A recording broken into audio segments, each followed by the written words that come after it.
आ गया C R के नहीं?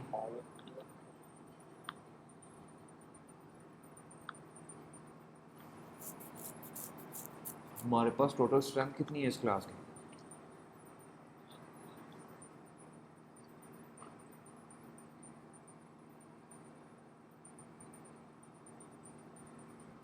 Thirty nine sir. सही।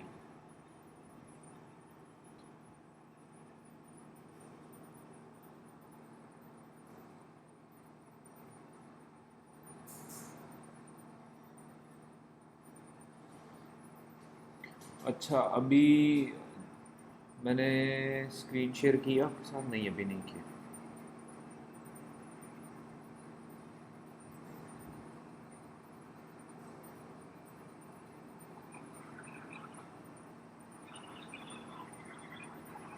अच्छा, जो हमने कल डिस्कशन की थी उस पे ज़रा एक ओवरव्यू ले लेते हैं। हम बात एक्चुअली कर क्या रहे थे? बेसिकली हम बात कर रहे थे डिसीजन मेकिंग, और उस डिसीजन मेकिंग में फिर हमने बात की थी कि डिसीजन मेकिंग में और फिर उसमें मैनेजमेंट किस तरह से आपको जो है वो हेल्प आउट करती है। तो उस पे हम बात कर रहे थे। वहाँ पे फिर हमने डिस्कस किया था कि आपके मैनेजमेंट के फंक्शंस क्या हैं, और प्रॉब्लम अगर कोई आ जाता है तो उस प्रॉब्लम की आइडेंटिफिकेशन से लेके उसके सलूशन तक, उसकी इवैल्यूएशन तक हम किस तरह से काम करते हैं। ये सारी चीज़ें हमने डिस्कस की थी, और उसके चंद एक स्टेप्स थे जो हमने डिस्कस किए थे। और उन स्टेप्स में से जो हमने चीज़ देखी थी वो था आपका नंबर वन पे। अगर आप फिगर वन देखो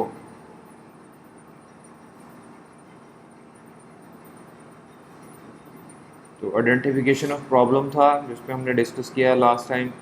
फिर हमने देखा कि आप ऑप्शंस कैसे सिलेक्ट करते हैं, डिज़ाइन कैसे करते हैं, फिर उनमें से आप उन ऑप्शंस को एवेलुएट करके सिलेक्ट करते हैं, फिर उसी ऑप्शन को आप इम्प्लीमेंट कर देते हैं। जब आप ऑप्शन इम्प्लीमेंट कर देते हैं तो फिर आपने उसको इवेलुएट भी करना होता है। तो जो टेक्स्ट मैंने अभी आपको दिया है पढ़ने को, उसमें उसमें एक एग्जांपल वो कोट कर रहा है, और वो एग्जांपल है सेल्स और मार्केटिंग के पॉइंट ऑफ व्यू से।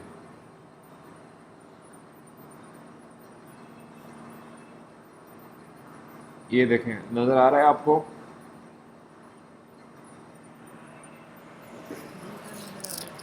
Finding out that the current drop in sales is cyclical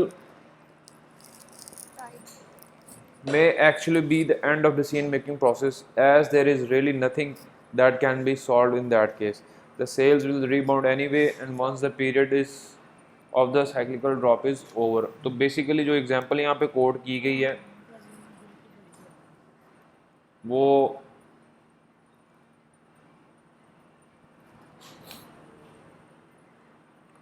वो बेसिकली मार्केटिंग के पॉइंट ऑफ व्यू से उस चीज़ को डिस्कस कर रहा है, और मार्केटिंग के ही पॉइंट ऑफ व्यू से वो उस एक पूरे के पूरे जो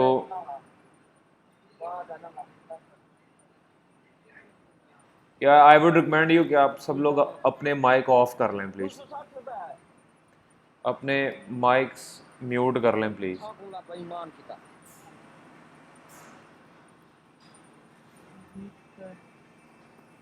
अब देखें यहाँ पे जो प्रॉब्लम थी वो प्रॉब्लम ये है, the manager teams the problem as distributor related sales drop. अब ये जो सेल्स ड्रॉप हो गई हैं, इस सेल्स की ड्रॉप होने की प्रॉब्लम उनको फेस हुई है। अब इस प्रॉब्लम को किस तरह से सॉल्व करना है, ये इस प्रॉब्लम को लेके चल रही है पूरा, ये पूरा का पूरा डॉक्यूमेंट जो आपके साथ जो शेयर किया गया है। तो जब आप इसको एक नज़र देख लेंगे तो आपको पता चल जाएगा कि डिस्ट्रीब्यूटर के पॉइंट ऑफ व्यू से क्या प्रॉब्लम्स थे, सेल्स पर्सन के पॉइंट ऑफ व्यू से क्या प्रॉब्लम्स थे, आया रिटेलर का प्रॉब्लम है या सेल्समैन का प्रॉब्लम है। तो इस सारी की सारी एवेल्यूएशन को हमने यहाँ पे सेकंड और थर्ड स्टेप में डिस्कस किया, और फिर हमने यहाँ पे एक सेकंड फिगर को देखा था जिसमें हमने देखा था कि अगर आप मैनेजर हैं तो प्रॉब्लम आइडेंटिफिकेशन से लेकर ऑप्शन सेलेक्ट करने और उसको इम्प्लीमेंट करने तक जो है वो चीज़ें हमने डिस्कस की थी। तो फिर हमने देखा था कि इसमें आपका MIS किस तरह से इसको सपोर्ट करता है, आपका TPS, MI stands for management information systems, और TPS जो है वो ये आपका कहलाता है ट्रांजैक्शंस प्रोसेसिंग सिस्टम, और DSS आपका है डिसीजन सपोर्ट सिस्टम। तो ये बेसिकली हमने यहाँ तक कल डिस्कस किया था। तो जब इससे ऑनवर्ड जब हम आज डिस्कस करेंगे वो है आपका कंप्लीटिंग प्रॉब्लम सॉल्विंग। अब यहाँ से ऑनवर्ड हम चलेंगे तो वो उसको ये देख रहा है कि आपने जब एक प्रॉब्लम आ गया, उस प्रॉब्लम के अगेंस्ट आपने सॉल्यूशंस बना लिए, अब उन सॉल्यूशंस में से आपने एक बेस्ट को चूज़ करना है। अब उस ही फिगर को हम लेके चल रहे हैं, जैसे वो यहाँ पर लिख रहा है कि although a decision is made the larger problem solving is not over yet. A decision is officially put in force so that it becomes a guide for conduct. The manager decision maker that needs to monitor effects of the decision. He expects that the decision will resolve the problem for which it was made. This may happen so and not quite as expected. This monitoring makes the fourth step in the entire problem solving process. If the decision effects are as expected, the decision maker does not need to intervene. However, if the decision has not produced expected effects, the decision maker has to make another step forward adjusting the decision. अब ये जो important चीज़ जो यहाँ पे आपके साथ share करनी है वो ये है कि आपने एक डिसीजन लिया और उस डिसीजन को आपने इम्प्लीमेंट कर दिया। अब आपने देखा कि बाय द टाइम वो डिसीजन उस तरह से इफ़ेक्ट नहीं कर रहा जिस तरह से उसको करना चाहिए था, तो फिर आप उसमें दोबारा से इंटरवीन करते हैं और आप एक और डिसीजन लेते हैं और डिसीजन की बेस पे आप फिर चीज़ों को चेंज होने का टाइम देते हैं। अब जो हम एग्जांपल जो आपको यहाँ पे चल रही है उसमें, in the given example if the sales do not recover with an expected period, the decision makers need to adjust the decision. सीधी सीधी बात है कि अगर आपकी सेल्स डाउन है और आपने उस सेल्स बढ़ाने के लिए आपने अगर कोई एक डिसीजन लिया था और वो अगर 6 महीने में या 4 महीने में या 3 महीने में आपकी सेल्स वापस अपनी उस पोजीशन पे नहीं आ रही, तो दैट डजंट मीन कि आप एक ही ऑप्शन के साथ उसको और प्रोलॉन्ग करेंगे। तो उसका बेस्ट पॉसिबल सोल्यूशन ये होगा कि फिर आप एक और डिसीजन लेंगे और वो डिसीजन आपके पुराने डिसीजन से शायद डिफरेंट भी हो। तो ये वो टैक्टिक्स हैं जो बेसिकली किसी भी एक मैनेजर को लेने होते हैं ताकि आपके जो प्रॉब्लम्स हैं उनको सॉल्व किया जा सके। और जैसे वो यहाँ पे एग्जांपल दी हुई है कि if option one was the winner, inquire with the distributor and negotiate terms of trade, the decision makers need to get back to the negotiating table with the distributor after adjusting the solution, monitoring of real effects resumes. अगर हम sales point of view से बात करें तो आजकल जो current situation चल रही है, जैसे आपका फ्यूल का बहुत ज़्यादा क्राइसिस आया हुआ है, तो अगर आपने ये कह दिया है कि जी हाँ अच्छा ठीक है हमें प्रॉब्लम की आइडेंटिफिकेशन हो गई, अब उस प्रॉब्लम को हमने सॉल्व करना है और सॉल्व हमने इस तरह से किया कि जो कोई अगर पेट्रोल नहीं बेचेगा तो हम उसका लाइसेंस कैंसिल कर देंगे। अगर वो लाइसेंस करने पे भी आपको फ्यूल नहीं मिल रहा, दैट डजंट मीन कि अब आप यहाँ पे एक डिसीजन लेके बैठ जाएंगे। अब आप फर्दर उनसे निगोशिएट करेंगे कि आखिर प्रॉब्लम क्या है, कि वो ये प्रॉब्लम सॉल्व क्यों नहीं हो रहा, फ्यूल की अवेलेबिलिटी क्यों नहीं हो रही। तो इस पॉइंट ऑफ व्यू से जब आप अपने डिसीजंस को रिवाइज करते हैं तो वो भी बेसिकली आपकी प्रॉब्लम सॉल्विंग में आपको बहुत ज़्यादा हेल्प करता है। तो ये बेसिकली रैशनल सारे डिसीजंस होते हैं। अब ये सारी की सारी चीज़ें यहाँ पे डिस्कस की गई हैं। फॉर एग्जांपल जैसे यहाँ पे वो लिख रहा है कि it is use in situation that more familiar such as in IT purchases, when a particular piece of software और hardware is to be purchased, you can identify comparable products and then rate them on capabilities and cost items। ये अब basically different examples को वो code कर रहे हैं यहाँ पे कि आपने अगर कोई चीज़ परचेज़ करनी है तो आप उसको किस तरह से परचेज़ करेंगे। तो आप उसका एक एनालिसिस कर लेते हैं कि कौन सी चीज़ आपको सस्ती पड़ रही है, किसकी आफ्टर सेल सर्विस अच्छी है, किन की किसी की इरेक्शन सस्ती है, किसी की टोटल कॉस्ट कम है, किसी की इरेक्शन टाइम जो है वो ज़्यादा है, किसी का प्रोडक्शन एफिशिएंसी ज़्यादा है। तो ये सारी की सारी चीज़ें जो है वो आप उस पॉइंट ऑफ व्यू से डिस्कस कर सकते हैं। आप क्या कह रहे हैं?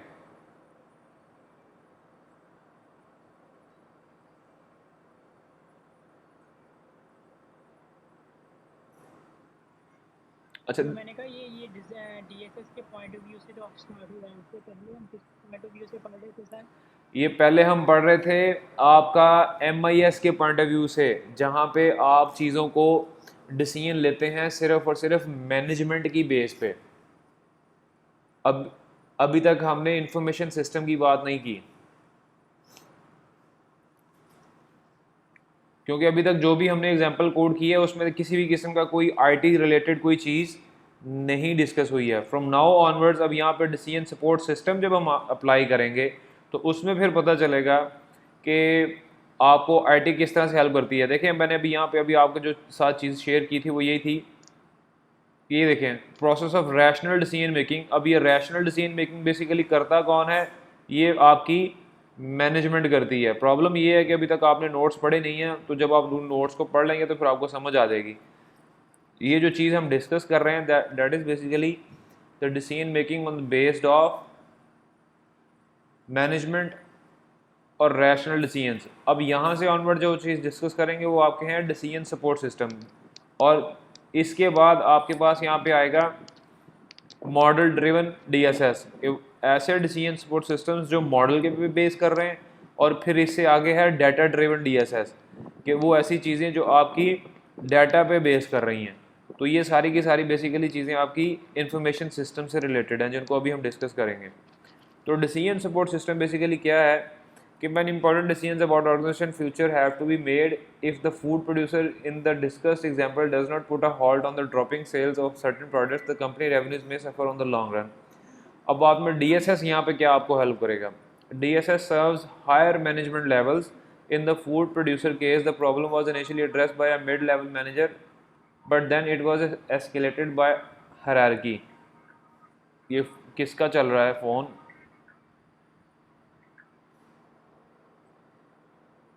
The team of decision makers then use a financial DSS in evaluating optional solutions to the problem for under selling products. अब ये जो एक प्रॉब्लम चल रहा है, जैसे हमने पिछले भी एग्जांपल में भी देखा कि जी आपकी सेल्स नहीं हो रही। अब वो सेल्स क्यों नहीं हो रही, उस चीज़ की असेसमेंट आएगी अब आपकी सिस्टम की बेस पे। अब सिस्टम आपको किस तरह से हेल्प करेगा? वो सिस्टम आपको इस तरह से हेल्प करेगा कि आप उस सिस्टम को अप्लाई कर देते हैं और वो सिस्टम आपको सेल्स कैलकुलेट करके देगा। जैसे अभी यहाँ पे उसने लिखा हुआ था कि फाइनेंशियल DSS को आप डिस्कस करेंगे, क्योंकि हम सेल्स को डिस्कस कर रहे हैं। तो वो आपको एक ट्रेंड बना के बता देगा, आपको बता देगा कि क्या क्या प्रॉब्लम, कहाँ कहाँ कितनी सेल हुई, कहाँ कितनी सेल, कितने ऑर्डर्स थे, उन ऑर्डर्स के अगेंस्ट कितनी सेल्स थी, उनकी वैल्यू क्या थी। तो वो एक आपके पास शीट बन के आ जाती है जिसको आप डिटेल में देख सकते हैं। फिर वो जो problems to solve DSS are less structured, that is possible to understand and analyze then those push down to MIS and TPS। अब जब क्योंकि हम बात कर रहे हैं सेल्स के पॉइंट ऑफ व्यू से, तो डेफिनेटली एक तो हम बात करेंगे मैनेजमेंट इंफॉर्मेशन सिस्टम की, और दूसरी हम बात करेंगे TPS की, that is transaction processing system, कि उसमें अगर कोई फ्लॉज हैं और वो हमें किस तरह से इफेक्ट कर सकता है। This lack of structure is due to being a large picture on the enterprise. In addition, a whole new segment of the organizational environment is added. Therefore, sources of DSS data are both within company and outside of it. As of the organizational resources, a DSS delivers key performance indicators.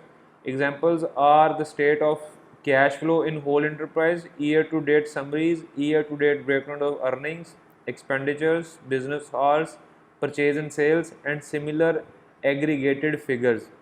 ये वो चीज़ें हैं जो आपको decision support system आपके system में से आपको जनरेट करके देगा, ताकि आप उसका एनालिसिस कर सकें। अब मुझे नहीं मालूम कि आपने फाइनेंस में इतना एग्रीगेटेड फिगर्स क्या होती हैं सर? इतना मैं भी आपको बताता हूँ। अब मुझे नहीं मालूम कि आपने फाइनेंशियल अकाउंटिंग में या आपने मैनेजरियल अकाउंटिंग में ये सारी चीज़ें पढ़ी हुई हैं या नहीं, लेकिन जब आप अकाउंटिंग की डेफिनेशन की बात करते हैं तो वो बेसिकली ख़त्म होती है आके एनालिसिस पे, समराइजिंग पे। तो वो जो आपको ये जो शीट्स मिलेंगी वो बेसिकली आपके कैश फ्लोज की हैं, कि वो आपको बताएगा कि आपका ओवरऑल पोजीशन क्या रही है, year to date breakdown, earnings भी आपको बता देगा, वो आपको एक्सपेंडिचर्स भी बता देगा, वो आपको बिजनेस आवर्स बता देगा। मतलब सिस्टम से आप जो चीज़ पूछना चाहेंगे वो सिस्टम आपको बता सकता है। फिर यहाँ पे अभी अदनान ने क्वेश्चन किया कि एग्रीगेटेड फिगर्स क्या होती हैं। एग्रीगेटेड फिगर्स ये होती हैं कि आप उस सिस्टम को कह देते हैं कि जी इन इन फिगर्स का मुझे इन इन इन इन वैल्यूज़ की मुझे एक फ़िगर बना के दिखाएं। जैसे अभी यहाँ पे आपके पास एक फ़िगर यहाँ पे शो हो रही है, ये थोड़ी सी आपको डल नज़र आएगी क्योंकि ये डल ही पिक्चर थी, लेकिन फिर भी मैं आपके लिए थोड़ा सा इसको एक्सपेंड कर देता हूँ जिससे आपको पता चल जाएगा। ये देखें बेसिकली ये क्या है कि ह्यूमन कैपिटल मैनेजमेंट को वो डिस्कस कर रहा है। अब ये वो एग्रीगेटेड फिगर्स हैं जो भी अदनान ने क्वेश्चन किया था कि अगर आप हेड काउंट करना चाह रहे हैं तो वो बेसिकली आपको हेड काउंट भी बता देता है। अगर आप एवरेज रेवेन्यू पर एम्प्लॉय चेक करना चाह रहे हैं तो वो आपको एवरेज रेवेन्यू भी बता देगा। अगर आप एम्प्लॉय सेटिस्फेक्शन और एंड अलर्ट स्टेटस चेक करना चाह रहे हैं तो वो आपको बता देगा। आपके अटेंशन रेट्स आपको बता देगा। हेड काउंट बाय डिपार्टमेंट बता देगा कि आपके हर एक डिपार्टमेंट में कितने कितने लोग काम कर रहे हैं। तो ये बेसिकली ये सारे का सारा आपका जो जो रिपोर्ट जनरेशन है ये बेसिकली आपकी डिसीजन सपोर्ट सिस्टम ही बेसिकली आपको हेल्प आउट करता है। तो ये बेसिकली सारी की सारी चीज़ें जो है वो आपको यहाँ पे इजीली अप्लाई हो जाती हैं। और फिर आपके पास यहाँ पे model driven decision support systems हैं। सॉरी ह्यूमन मैंने कहा वो इसमें ह्यूमन कैपिटल लिखा था तो सर इसमें मतलब हम वैल्यूज को मतलब ह्यूमन से क्या ताल्लुक नहीं मतलब कि नहीं नहीं नहीं नहीं, मैं अभी आप सैलरी वगैरह पे मतलब बात मैं कर अभी रहे हैं आपको मैं या अभी फिर आपको बात समझाता पे। हूँ। ये बेसिकली उन्होंने एक एग्जांपल दिया है ह्यूमन कैपिटल मैनेजमेंट की। अब आप देखें इसमें कहाँ कहीं पे भी सेल्स की बात नहीं हो रही। वो बेसिकली एम्प्लॉय रिलेटेड डाटा का एक लिंक उन्होंने ओपन किया है यहाँ पे। वो एज एन एग्जांपल इसको कोट कर रहा है और जिसमें वो हेड काउंट की बात कर रहा है, वहाँ पे एम्प्लॉयज़ की बात कर रहा है, उनकी सेटिस्फेक्शन की बात कर रहा है, head count by individual department की बात कर रहा है और उनकी एट्रीब्यूशन रेट्स की बात कर। तो ये बेसिकली उसने ह्यूमन कैपिटल का मुराद ये है कि लेबर फोर्स, वो लेबर फोर्स से रिलेटेड डाटा उसने कैलकुलेट किया है। आप इसी तरह से सेल्स का डाटा भी ले सकते हैं, आप इसी तरह से परचेज का डाटा भी ले सकते हैं, आप इसी तरह से रिसीवेबल्स का डाटा भी ले सकते हैं, आप इसी तरह से पेबल्स का डाटा भी ले सकते हैं। आप उसको ये कह सकते हैं कि जनवरी का मुझे बताओ, फरवरी का बताओ, फर्स्ट क्वार्टर का बताओ, फर्स्ट हाफ का बताओ, सेकेंड हाफ का। तो ये बेसिकली आपने सिस्टम से रिट्रीव करना है डाटा, सिस्टम आपको बता देगा जो आपने उससे पूछना है। क्लियर? ये जो एग्जांपल है ये basically human capital management employ से रिलेटेड है। अब आ जाएं आप मॉडल ड्रिवन डीएसएस पे। मॉडल ड्रिवन डीएसएस वो ऐसे डिसीजन सपोर्ट सिस्टम्स जो मॉडल पे बेस कर रहे होते हैं। और वो मॉडल बेसिकली क्या है कि वो यहाँ पे एग्जांपल उसने कोड की हुई है ये कि a user wishes to optimize returns from an investment given the certain input parameters जैसे कि cost है, interest rate है, return period है। The system can calculate one of the input parameters or several. The analysis can also move into opposite direction where the target results keep changing with changes in input parameters। और normally ये सारी की सारी चीज़ें Excel में होती हैं। अब बेसिकली वो मॉडल ड्रिवन क्या है कि आपने अगर सिस्टम से ये पूछा है कि भाईजान मुझे ये बताइए कि अगर मैंने फ़लाँ जगह पे इन्वेस्ट करना है तो मुझे कहाँ पे इन्वेस्ट करना चाहिए। तो वो बेसिकली फिर वो आपसे डिमांड करेगा जी कि cost, interest rate, return period. ये बेसिकली ये वो चीज़ें हैं जो आपकी इन्वेस्टमेंट से डायरेक्ट रिलेट कर रही होती हैं। कि अगर आपको यही नहीं मालूम कि अगर आपने किसी जगह पे इन्वेस्ट करना और उसका रिटर्न पीरियड क्या है तो उससे आपको पता ही नहीं चलेगा कि आपको करना क्या है। और फिर इसी तरह से अगर आपने लोन लेना है या बैंक ट्रांजैक्शन करनी है या आपने इन्वेस्टमेंट कंपनीज में इन्वेस्ट करना है तो without having information about interest rate, it's return period and cost, so you would be unable to invest on any object. तो ये बेसिकली एक एग्जांपल यहाँ पे भी आपको डिस्कस वो कर रहा है। अब इसकी एक उन्होंने फिगर यहाँ पे दी हुई है। अब वो फिगर ये बेसिकली अब आपके लिए तो ये मोर देन अनफ होगी कि वो किस तरह से इसको पढ़ता है। अब आपके लिए मैं समझा देता हूँ आपको कि जब कभी आप डिटेल में जाएंगे ना उसमें एनालिसिस में तो बेसिकली आपकी ये जो पिक्चर्स हैं, ये इनकी पिक्चर्स की आपकी शेप भी जो है वो बेसिकली बताती है कि आप किस चीज़ की बात कर रहे हैं। ये और वो शेप्स पे जाने की ऐसा ज़रूरत नहीं है आपको, अब वो ज़्यादा डिटेल हो जाएगी तो उसमें फ़ायदा कोई नहीं है आपको जाने का। लेकिन आपके लिए सिर्फ इम्पोर्टेंट ये है कि आप बेसिकली इस चीज़ को समझ सकें कि चीज़ें किस तरह से काम करती हैं। अब वो जो मॉडल ड्रिवन है, अब ये देखें यहाँ पे उसने उसने एक मॉडल बना दिया आपने, वो आपके लिए, वो आपको बता रहा है कि अगर आप यहाँ से यहाँ जाएंगे तो फिर उसकी क्या है, फिर यहाँ से इस तरफ को क्या है, अगर वहाँ से नीचे को जाएंगे तो क्या होगा। ये बेसिकली एक कंप्लीट मॉडल आपके पास आ गया और ये मॉडल बेसिकली बेस कर रहा है इस डाटा पे, इस ग्राफ पे। अब ये ग्राफ बेसिकली बेस कर रहा है इस एक्सेल की शीट पे। तो ये बेसिकली इन्वेस्टमेंट के पॉइंट ऑफ व्यू से एक मॉडल जनरेशन हो जाती है जो आपको डिसीजन सपोर्ट सिस्टम बेसिकली आपको जनरेट करके देता है। इसको इसकी इंटरप्रिटेशन भी जो है वो एक कंप्लीट साइंस है जिसको समझने की ज़रूरत होती है, लेकिन इसकी डिटेल में हम ऐसा अभी नहीं जा रहे। आपके लिए सिर्फ इम्पोर्टेंट ये है कि जो डिसीजन सपोर्ट सिस्टम है वो बेसिकली दो तरह से काम करता है। एक है वो आपका मॉडल ड्रिवन और दूसरा है वो आपका डाटा ड्रिवन है। अब वो जो डाटा ड्रिवन है वो बेसिकली कैसे काम करता है, उसके लिए आप यहाँ पे आपके पास बेसिकली 3 इम्पॉर्टेंट क्वेश्चन जो वो आपको यहाँ पर बता रहा है कि वो जिस चीज़ को हम डिस्कस कर रहे थे कि once data warehouse is created, software for dynamic is applied on it, as of the soil is mined for precious metals, different data mining softwares may detect different things, but in the perspective of decision making, data mining defines the problem of decision making in the form of 3 questions. वो 3 questions क्या हैं? Which events do flow in sequence, which events coincide, and which entities go together. अब basically आप लोगों को पता होना चाहिए कि डाटा माइनिंग क्या होती है। डाटा माइनिंग ये है कि आपके पास आपके सिस्टम में ठीक ठाक इन्फॉर्मेशन सेव है। ये इसी तरह से ये है जैसे आपके पास एक बहुत ज़्यादा नेचुरल रिसोर्सेज का एक ज़ख़ीरा है, अब उसमें से आपने उसको एक्सट्रैक्ट करना है। वो जैसे मादनियात हैं, वो उन मादनियात को अब आप वहाँ से निकालेंगे। उन मादनियात को वहाँ से निकालना बेसिकली आप कैसे निकालते हैं? Through mining. इसी तरह से आपके पास जो डाटा है वो डाटा आपका एक पूरा पूल है, उस पूल में से अब जब आप उसको रिट्रीव कर रहे होंगे तो that is actually known as your data mining. तो ये इस डाटा माइनिंग के लिए आपको इन 3 क्वेश्चंस का होना बहुत ज़्यादा ज़रूरी है। अब ये 3 क्वेश्चंस बेसिकली आपसे, ये वही डाटा होगा जो डाटा आप यहाँ पे इनपुट कर रहे होंगे। तो सम हाउ ऑर्गेनाइजेशंस में sometimes model driven data use हो रहे होते हैं, sometimes data driven data use हो रहे होते हैं, समटाइम्स ये दोनों ही साइमल्टेनियसली यूज़ हो रहे होते हैं। और अल्टीमेट आपका ऑब्जेक्टिव क्या है कि आपने ऐसे डिसीजंस लेने हैं जो आपके सेटिस्फाइसिंग डिसीजंस होने चाहिए। अब ये सेटिस्फाइसिंग डिसीजंस को अंडरस्टैंड करने के लिए एक फ़िगर यहाँ पे आपके पास गिवन है और वो फिगर आपको वहीं ला के खड़ा करती है जहाँ से हमने बात शुरू की थी कि जब आपने प्रॉब्लम को आइडेंटिफाई कर लिया, फिर उस प्रॉब्लम को आपने डिफरेंट ऑप्शन से, सोल्यूशन से देखा और फिर आपने एक ऑप्शन जो है वो अप्लाई कर दिया। जब आप एक ऑप्शन अप्लाई कर देंगे तो फिर उसको जो है वो उसके अगेंस्ट आपके पास वहाँ पे एक सलूशन भी आ जाएगा। तो ये है बेसिकली आपका डिसीजन मेकिंग का प्रोसेस।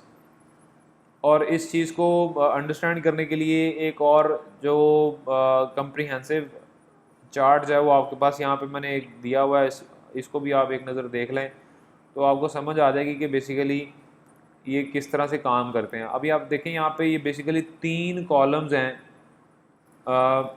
और ये 3 कॉलम्स बेसिकली कैसे काम कर रहे हैं कि एक आपका एडमिनिस्ट्रेटर है, एक आपका इंटरनल स्टेक होल्डर है, एक आपका एक्सटर्नल स्टेक होल्डर है। और जब हम डिसीजंस की बात करते हैं तो डिसीजन बेसिकली आपके एडमिनिस्ट्रेटर ने ही लेना होता है। जब हम ये कहते हैं जी कि यहाँ पे प्रॉब्लम आइडेंटिफिकेशन हो गई, प्रॉब्लम को आइडेंटिफाई एडमिनिस्ट्रेटर भी करेगा, इंटरनल स्टेक होल्डर भी करेगा और एक्सटर्नल भी करेगा।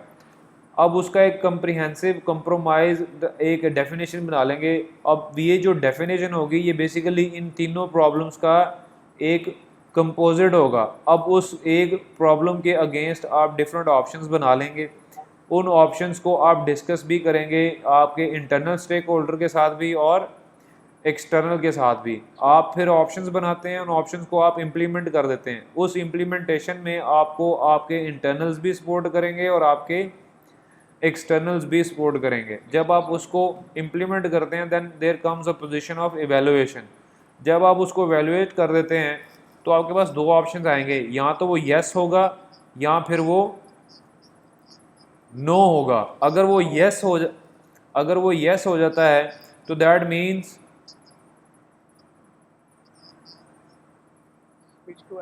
Switch to another option. Thank you very much, आप में से कुछ लोग जाग रहे हैं। तो अगर वो नहीं होता तो फिर आपको कोई और ऑप्शन डिफरेंट इम्प्लीमेंटेशन की तरफ जाना पड़ेगा। तो अगर वो आपका तो वो येस है तो दैट मीन्स कि आप स्विच टू अनदर ऑप्शन चले जाएंगे। अगर वो आपका नो है तो इम्प्लीमेंट अनदर पार्ट है। वो अनदर पार्ट बेसिकली क्या है, जो अभी हमने ऊपर डिस्कस किया कि अगर आप एक डिसीजन लेते हैं और उस डिसीजन में से आपको चंद एक माइन्यूट चेंजेस भी करना पड़ती हैं, तो फिर आप उन चेंजेस को इम्प्लीमेंट करके आप एक अल्टीमेट सोल्यूशन पे पहुंच जाते हैं। जब आप सिचुएशन को एवेलुएट करते हैं तो फिर आपको पता चलता है कि अगर तो येस है तो आप और ऑप्शन की तरफ चले जाते हैं, अगर वो नो है तो फिर आप वापस उसी तरफ चले जाते हैं जहाँ पे आपको एक और ऑप्शन को इम्प्लीमेंट करना होता है। And this is what all about is evolutionary decision making process. अब इस पूरी एक एक्सरसाइज के एंड पे ना चंद एक क्वेश्चंस आपके पास यहाँ पे गिवन है। सो आई वुड सजेस्ट यू कि आप उन पूरे के पूरे, ये जो मेरा ख्याल है 12 पेज हैं, 12 पेज ही हैं, जो मैंने PDF शेयर किया है उस पर पेज नंबर लगा हुआ है, वो 12 पेज हैं। उन 12 पेज को पढ़ के और आप इसको कोशिश करें कि आप इनको आंसर कर सकें। तो अगर तो आपने अच्छे तरीके से उसको डिटेल में पढ़ लिया है तो then you would be better able to define और एक्सप्लेन ऑल दीज 10 क्वेश्चंस। और अगर हमारा कोई एग्ज़ाम का कोई सिलसिला कार बन जाता है तो फिर देखेंगे कि एग्ज़ाम्स के बारे में फिर वो बाद में बात करेंगे कि उसके पॉइंट ऑफ व्यू से क्या करना है। लेकिन फ़िलहाल आपके लिए इम्पॉर्टेंट ये है कि आप इन नोट्स को एक दफ़ा लाजमी देखें। ठीक हो गया जी? कोई क्वेश्चन अगर आपका है तो वो क्वेश्चन ले लें। ओके क्यों जी, नो क्वेश्चंस?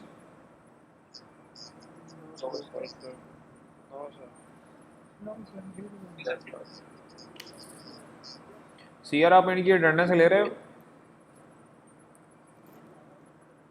नहीं अभी तो नहीं ले सर अटेंडेंस। नहीं, कल वाले लेक्चर की भी नहीं ली? कल वाले लेक्चर की होगी क्या? मोबाइल में अटेंड जी चलें ठीक। जी जी एक क्वेश्चन था मेरा। हाँ जी पूछे। वो असाइनमेंट था, असाइनमेंट का क्या क्वेश्चन है? वो कह रहा पक्की बात है, पर असाइनमेंट तो बनानी है ना, उस पर तो कोई वो सेकंड ऑप्शन नहीं है। वो तो जमा करनी है भाई। सर जिन लोगों ने असाइनमेंट जमा नहीं करवाई उनका क्या? वो करवाएं, उनका क्या होना है, करवानी पड़ेगी। और असाइनमेंट तो जमा करनी ही पड़ेगी। कॉपी पेस्ट कर रही हैं।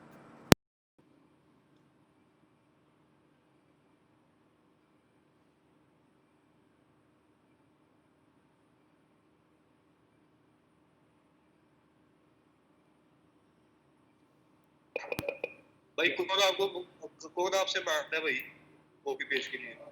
मैं भी झूठ बोली जा रही यार। आप यार तुझे मैं पर्सनल सेंड कर दूंगा। ये दिल को है, तुमसे नहीं मांग रहा। चलो बहरहाल ये चीज़ें वो आपके अपने सोचने की हैं कि आपने असाइनमेंट कैसे बनानी है। मेरी तरफ से इतना ही था। Thank you very much, see you next time. Thank you sir. अल्लाह हाफिज़। Okay okay.